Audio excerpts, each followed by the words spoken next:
अस्सलामु अलैकुम वरहमतुल्लाहि वबरकातुहू। अल्हम्दुलिल्लाहि रब्बिल आलमीन वस्सलातु वस्सलामु अला सय्यिदिल अंबियाइ वल मुरसलीन व अला आलिहि व सहबिहि अजमईन, अम्मा बाद। मोहतरम नाज़रीन व नाज़रात, रोज़ाना शाम 5 बजे फ़ेसबुक लाइव के ज़रिए मैं आपसे मुखातब हो रहा हूँ लॉकडाउन। और आप जानते हैं कि इस वक्त हमने जो सिलसिला शुरू किया है वो सीरत मुहद्दिसीन है। मुहद्दिसीन किराम जिन्होंने इल्म हदीस की खिदमत की,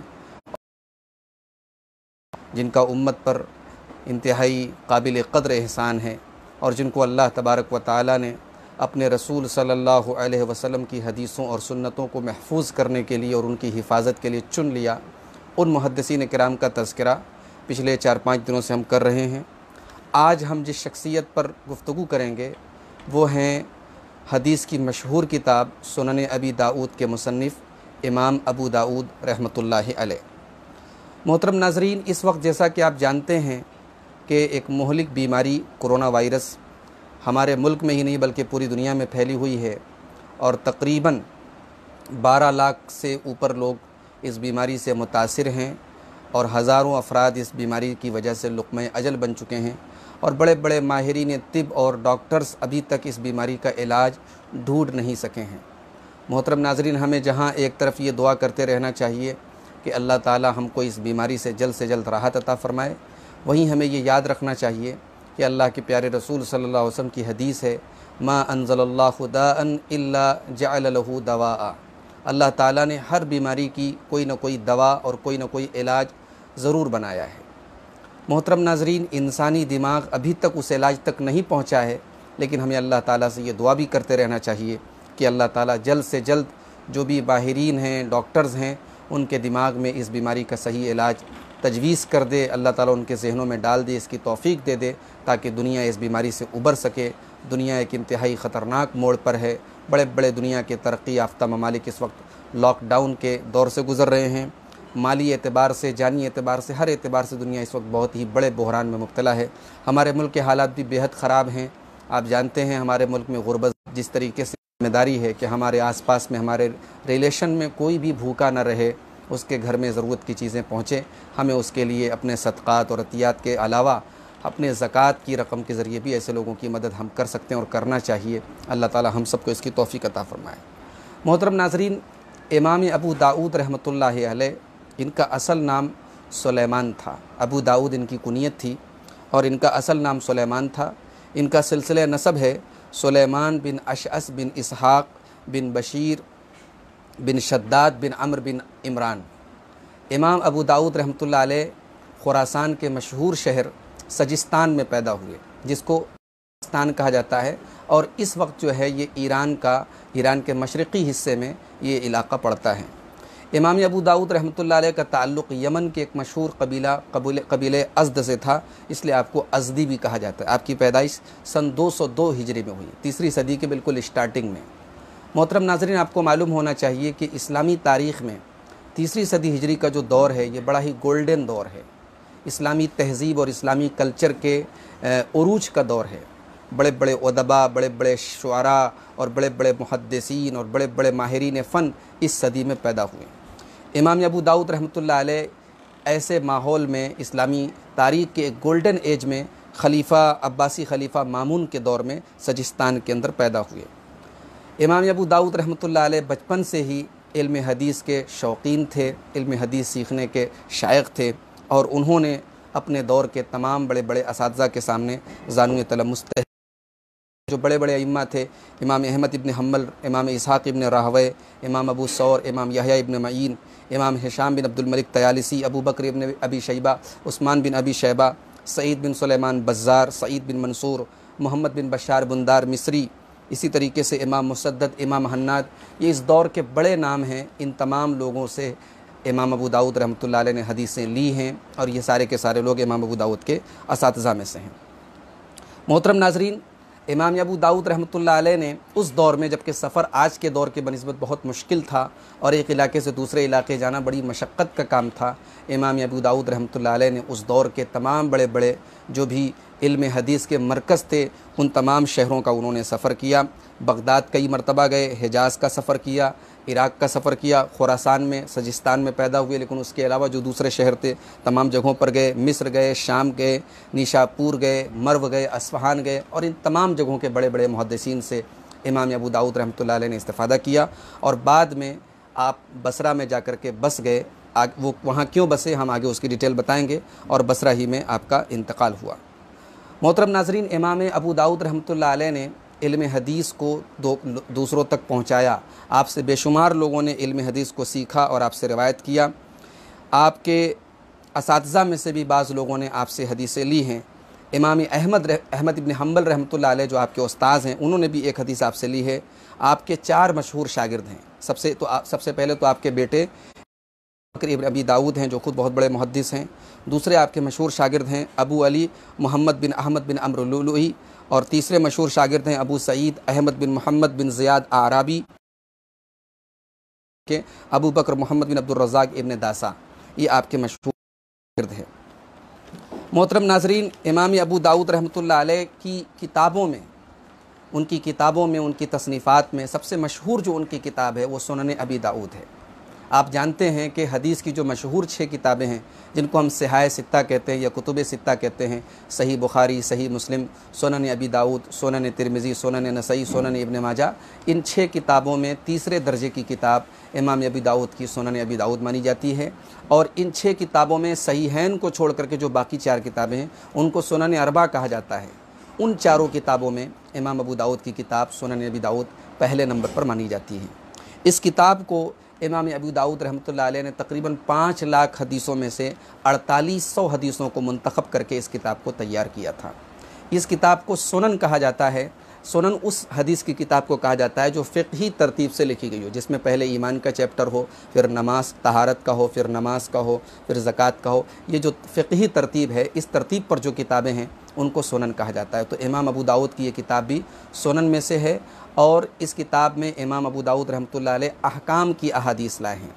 वो हदीसें जिनके ऊपर उलमाए किराम और अइम्मा किराम जिनसे इस्तिदलाल करते हैं अहकाम के सिलसिले में, इमाम अबू दाऊद अपनी किताब में उन्हीं हदीसों को लाए हैं। इमाम अबू दाऊद की इस किताब में सही रिवायात ज़्यादा हैं। कुछ रिवायात हसन दर्जे की भी हैं और कुछ रिवायात ज़ईफ़ दर्जे की भी हैं। इस किताब में इमाम अबू दाऊद रहमतुल्लाह अलैह ने अल्लाह के रसूल सल्लल्लाहु अलैहि वसल्लम की मरफू हदीसों के अलावा सहाबा किराम के और ताबईन के आसार भी नकल किए हैं। इमाम अबू दाऊद का मनहज क्या था हदीसों की रवायत के सिलसिले में? तो याद रखें कि इमाम अबू दाऊद का मनहज ये था कि उनके यहाँ ये शर्त थी कि रावी जो है वो काबिल एतबार हो और शदीद ज़ौफ़ वाली वो रिवायत को कबूल नहीं करते थे। ऐसे रवात की रवायत नहीं लेते थे जिनकी रवायत को न लेने पर मुहद्दिसीन का इत्तिफ़ाक़ हो। मोहतरम नाज़रीन, इमाम अबू दाऊद रहमतुल्लाह अलैह की सुनन अबी दाऊद के अलावा कुछ और किताबें भी हैं, लेकिन उसके पहले हम आपको बता दें कि आपकी सबसे मशहूर किताब सुनन अबी दाऊद है। और इस किताब को उम्मत ने यानी कबूलियत का दर्जा दिया। उम्मत ने सहीहैन के बाद इस किताब को पढ़ा, सीखा और इस किताब में वारिद हदीसों पर उम्मत ने अमल किया। इस किताब को दर्जे एतबार मिला और बहुत सारे उलमा ने इस किताब पर काम किया, इसकी शरह लिखी, इसको मुख्तसर किया। सुनन अबी दाऊद की मशहूर जो शुरूहात है उसमें इमाम ख़त्ताबी की मालिमुस सुनन है। इसी तरीके से अल्लामा खलील अहमद सहारनपुरी की बज़लुल मजहूद है और अल्लामा अबू तय्यब शम्सुल हक़ अज़ीमाबादी की औनुल माबूद है। सुनन अबी दाऊद के अलावा इमाम अबू दाऊद की जो दीगर मशहूर किताबें उसमें एक मरासील अबी दाऊद है, जिसमें इमाम अबू दाऊद रहमतुल्लाह अलैह ने मुरसल रिवायतों को जमा किया, यानी वो रिवायतें जिसमें उस्ताज़ को रावी ने अपने उस्ताज़ को हज़फ करके उसके बाद वाले रावी से रवायत किया है, या ताबई ने सहाबी को हज़फ करके डायरेक्ट अल्लाह के रसूल से रवायत किया है। ऐसी रवायतों को मुरसल कहा जाता है। इमाम अबू दाऊद ने अपनी किताब में उनको ज़िक्र किया है। इसी तरीके से किताब उनकी है मसाइलुल इमाम अहमद। इमाम अहमद रहमतुल्लाह अलैह से इमाम अबू दाऊद ने बहुत इस्तिफ़ादा किया, बहुत सारे उनसे मसाइल पूछते थे। उन मसाइल को, उन सवालों को एक किताब में उन्होंने जमा कर दिया। उसके अलावा आपकी एक किताब है किताबुल बास, जिसमें क़यामत के हालात पर और रोज़े महशर के हालात पर जो अहादीस हैं उनको आपने जमा किया है। आपकी एक किताब है किताबुज़ ज़ुहद, जिसमें दुनिया से बेरग़बती पर आपने हदीसों को जमा किया है। मोहतरम नाजरीन, इमाम अबू दाऊद रहमतुल्लाह अलैह की वफ़ात जुमा के दिन 16 शव्वाल सन 275 हिजरी में बसरा में हुई। आप इमाम सुफियान सौरी के बाजू में दफन किए गए। इमाम अबू दाऊद रहमतुल्लाह अलैह अखलाक के एतबार से इंतहाई मुत्तकी, नेक और खुदा तरस थे। अल्लाह से डर में आप बेमिसाल थे। आप हक़ बात कहने में कभी हिचकते नहीं थे।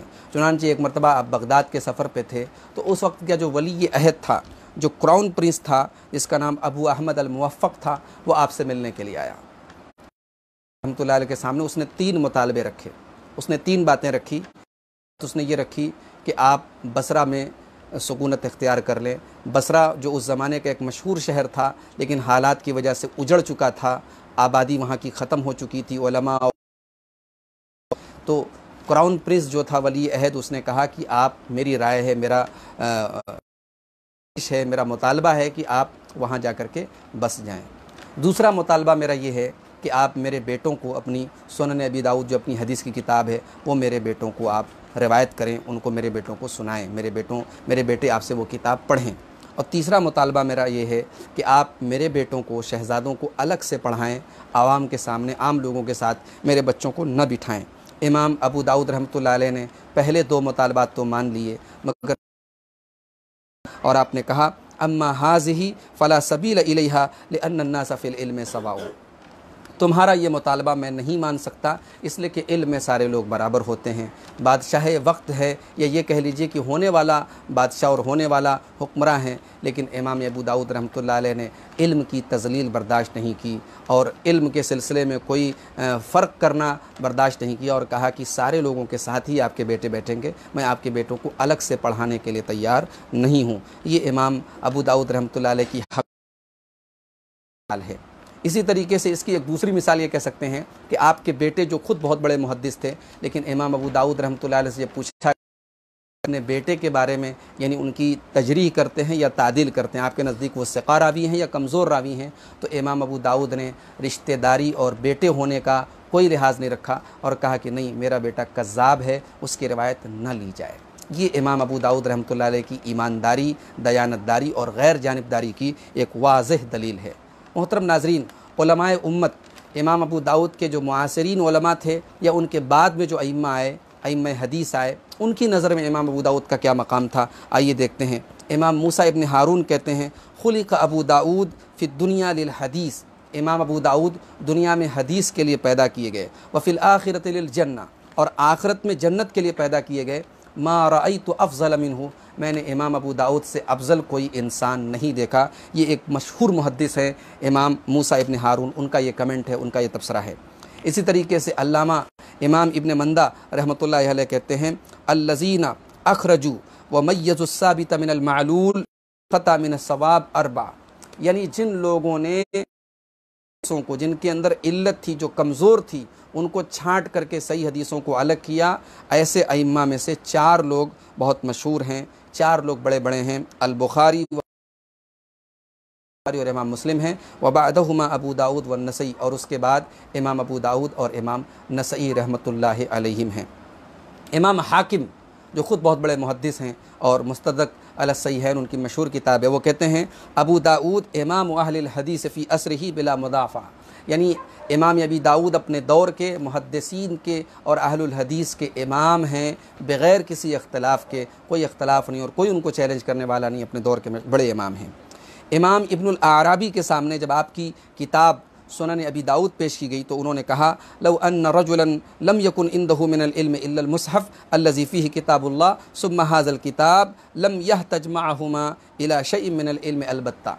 कहते हैं कि अगर किसी के पास सिर्फ 2 चीज़ें हों, एक अल्लाह की किताब कुरान मजीद हो और दूसरे ये हदीस की किताब सुनन अबी दाऊद हो, तो फिर उसको इल्म के लिए किसी तीसरी चीज़ की ज़रूरत नहीं पड़ेगी। इसी तरीके से मोहतरम नाज़रीन, उलमाए उम्मत ने इमाम अबू दाऊद रहमतुल्लाह यानी उनके बारे में बहुत सारे तबसरे मौजूद हैं। मैं तफसील में ना जाते हुए उन अक़वाल को हज़फ कर रहा हूँ और मैं समझता हूँ कि जितने अक़वाल पेश किए गए इमाम अबू दाऊद का मकाम बयान करने के लिए काफ़ी है। मोहतरम, इमाम मोहम्मद इब्न अली अल आजुर्री ने इमाम अबू दाऊद से पूछा, अय्युहुमा आला इंदक अली इब्नुल जादी और अम्र इब्न मरज़ूक़। पूछा गया कि इमाम साहब ये बताइए का नाम अली इब्नुल जाद है और एक का नाम अम्र बिन मरज़ूक है। दोनों मुहद्दिस हैं, दोनों हदीस रिवायत करते हैं। पूछा गया इन दोनों में आपके नज़दीक किसका दर्जा बड़ा है? तो कहने लगे अम्रुन आला इंदना, अम्र बिन मरज़ूक का मकाम मेरे नज़दीक अली इब्न जाद से बड़ा है। उसकी फिर वजह बताते हैं कि अली इब्नुल जाद मई समिन सुइन वसिमा बेमई समिन सुइन, कहते हैं कि अली इब्न जाद जो है उनके अंदर एक बुरी आदत उनके अंदर है। बुरी आदत ये है सहाबा के बारे में उनके नज़रियात और उनके ख़यालात ठीक नहीं हैं। एक मरतबा अली इब्न जाद ने यह कहा था कि मा यसुउनी अन युअज़्ज़िबल्लाहु मुआविया, अगर अल्लाह मुआविया को अज़ाब दे तो मुझे कोई फ़र्क नहीं पड़ता। यानी उनका ये कमेंट एक सहाबी रसूल हज़रत मुआविया के बारे में है कि अल्लाह ताला अगर हज़रत मुआविया को अज़ाब दे तो मुझे कोई बुरा लगने वाली बात नहीं है। और इसी तरीके से हज़रत अब्दुल्लाह इब्न उमर के बारे में उन्होंने कहा अली इब्न जाद ने कि इब्न उमर ज़ाका सबी, इब्न उमर तो बच्चा है। तो कहा कि चूँकि सहाबा का एहतराम उनके नज़दीक नहीं था तो हिफ्ज़ उनका बहुत मजबूत रहा हो, इल्म हदीस में उनका मकाम जो भी को पसंद नहीं करता। इससे ये भी मालूम होता है कि इमाम अबू दाऊद रहमतुल्लाह अलैह सहाबा के सिलसिले में बहुत ही हसास और सेंसिटिव थे और ऐसे रावी की रवायत नहीं लेते थे जिनके यहाँ सहाबा के ताल्लुक़ से ज़रा से भी लापरवाही हो या सहाबा के एहतराम में ज़रा से भी कोताही हो। मोहतरम नाजरीन, ये इमाम अबू दाऊद रहमतुल्लाह अलैह की ज़िंदगी की चंद झलकियाँ थी और उनकी सीरत के ताल्लुक़ से चंद अहम वाक़यात थे। आखिरी बात ये कहना चाहूँगा कि इल्म हदीस ख़ुद एक ऐसा इल्म है कि जब अल्लाह के रसूल सल्लल्लाहु अलैहि वसल्लम की हदीसों को जब एक इंसान पढ़ता है, सीखता है और सिखाता है तो इंसान की अक्ल के रसूल को जवामे उल कलिम दिए गए। आपकी जो बातें होती हैं वो हिकमत से भरी होती हैं, तो उन बातों को पढ़ने होता है। चुनांचे इमाम अबू दाऊद रहमतुल्लाह अलैह से बहुत सारे ऐसे अक़वाल रिवायत किए जाते हैं जो हिकमत से भरे हुए हैं। मैं चाहता हूँ कि ऐसे 2-3 अक़वाल आपके सामने पेश कर दूँ। इमाम अबू दाऊद रहमतुल्लाह अलैह कहते हैं कि अश्शहवतुल खफ़िय्यतु हुब्बुर रिआसा, सरदारी और लीडरशिप की मोहब्बत ये छुपी हुई शहवत होती है। ये एक ऐसी ख्वाहिश होती है जो नज़र नहीं आती लेकिन हर इंसान के अंदर थोड़ी बहुत ये शहवत पाई जाती है। अश्शहवतुल खफ़िय्यतु हुब्बुर रिआसा, इंसान के दिल में हमेशा ये ख्वाहिश रहती है कि मैं लोगों का लीडर बन जाऊँ, मैं पेश रहूँ। ये एक फ़ितरी ख्वाहिश है जो इंसान के अंदर दबी रहती है। इसी तरीके से इमाम साहब का एक दूसरा कौल है, कहते हैं मन इक़्तसरा अला लिबासिन दूनिन व मतअमिन दूनिन अराह जसदहु, जो रूखा सूखा खा ले और हल्का फुल्का कपड़ा पहन ले उसका जिस्म राहत में रहेगा, यानी वो चैन से रहेगा। बहुत लजीज़ खाने के चक्कर में और बहुत चक्कर में जो लोग मुब्तला रहेंगे वो जिस्मानी एतबार से परेशान रहेंगे। इसी तरीके से इमाम अबू दाऊद रहमतुल्लाह अलैह अपनी सुनन अबी दाऊद अपनी किताब के बारे में कहते हैं कि मैंने इसके अंदर 4800 हदीसों को जमा किया है, लेकिन अगर इंसान दीन को सीखना चाहता है तो 4 हदीसों को कायदे से समझ ले, 4 हदीसों को सीख ले, समझो कि उसने मेरी पूरी किताब को सीख लिया, उसने पूरे दीन को सीख लिया। सबसे पहली हदीस अल्लाह के रसूल सल्लल्लाहु अलैहि वसल्लम की बड़ी मशहूर हदीस है, इन्नमल आमालु बिन्नियात, तमाम आमाल का, तमाम नेकियों का दारो मदार नीयत पर है। इसी तरीके से अल्लाह के रसूल सल्लल्लाहु अलैहि वसल्लम की दूसरी हदीस फरमाया ला यकूनुल मुमिनु मुमिनन हत्ता यरज़ा li अखीहि मा यरज़ा li नफ्सिही, एक इंसान मोमिन नहीं हो सकता जब तक अपने लिए वही पसंद करे लिए पसंद करता है, यानी मेयार अलग ना हो, अपने लिए अलग दूसरों के लिए अलग ना हो, जो मेयार अपने लिए हो वही सबके लिए हो। और तीसरी हदीस इमाम अबू दाऊद कहते हैं कि अगर आदमी उसको पढ़ ले तो दीन को सीख लेगा। मिन हुस्न इस्लामिल मर्इ तर्कुहु मा ला यानी, यानी इंसान बेहतरीन मुसलमान तब होता है जब वो लायानी चीज़ों को छोड़ दे। और चौथी हदीस फरमाया अल्लाह के रसूल सल्लल्लाहु अलैहि वसल्लम ने अल हलालु बय्यिन वल हरामु बय्यिन व बैनहुमा उमूरुन मुश्तबिहात, हलाल बिल्कुल वाज़े है, हराम बिल्कुल वाज़े है, लेकिन हलाल और हराम के बीच में कुछ चीज़ें ऐसी हैं जो मुश्तबा हैं, जो डाउटफुल हैं। कामयाब वो इंसान है जो डाउटफुल चीज़ों से बचे, इसलिए कि वो सरहद के करीब होता है। अगर डाउटफुल चीज़ों में पड़ेगा तो सरहद क्रॉस कर जाएगा, लिमिट क्रॉस कर जाएगा और हराम में वाक़े हो जाएगा। तो इमाम अबू दाऊद कहते हैं इन 4 तो उसने पूरे दीन को सीख लिया। ये इमाम अबू दाऊद रहमतुल्लाह अलैह का हिकमत से भरा कौल है जो इस बात पर दलालत करता है कि अल्लाह ताला सिर्फ हिफ्ज़ की और याद करने की सलाहियत नहीं दी थी, बल्कि उनके अंदर ज़हानत और हिकमत भी कूट कूट कर भरी हुई थी। अल्लाह ताला की रहमतें नाजिल हों इस अजीम मुहद्दिस के ऊपर, जिनकी हदीस की किताब सुनन अबी दाऊद उनके लिए एक बेहतरीन ज़ख़ीरा आखिरत है। और आज पूरी दुनिया में जहाँ भी मदारिस इस्लामिया में बच्चे हदीस पढ़ते हैं, वहाँ ये हदीस की किताब दाखिल निसाब है, और हदीस का इल्म सीखने वाला इस किताब से कभी बेनियाज नहीं हो सकता। मोहतरम नाज़रीन, हम अल्लाह से दुआ करते हैं रब्बुल आलमीन हमने जो सिलसिला शुरू किया है, इस सिलसिले को मेरे हक़ में भी और आप सब के हक़ में मुफीद बनाए। रब्बुल आलमीन इन मुहद्दिसीन की तरह हम सब को हदीस रसूल सल्लल्लाहु अलैहि वसल्लम की मोहब्बत अपने सीनों में पैदा करने की तौफ़ीक़ अता फ़रमाए। कोरोना वायरस की वबा से अल्लाह ताला हम सब की हिफाजत फ़रमाए। जो लोग इस मुहलिक बीमारी के शिकार हैं, अल्लाह ताला उन अता फ़रमाए। रब्बुल आलमीन पूरी दुनिया में जहाँ जहाँ भी ये बीमारी फैली है, अल्लाह सबको अमन और राहत नसीब फ़रमाए। अल्लाह हमारे मुल्क को भी इस वबा से महफूज रखे। अल्लाह हम सबको हर किस्म की बला और हर किस्म की मुसीबत से महफूज रखे। अल्लाह हम सब के रिस्क में बरकत नसीब फ़रमाए। आमीन। व आखिरु दावाना अनिल हम्दुलिल्लाहि रब्बिल आलमीन। वस्सलामु अलैकुम व रहमतुल्लाहि व बरकातुहू।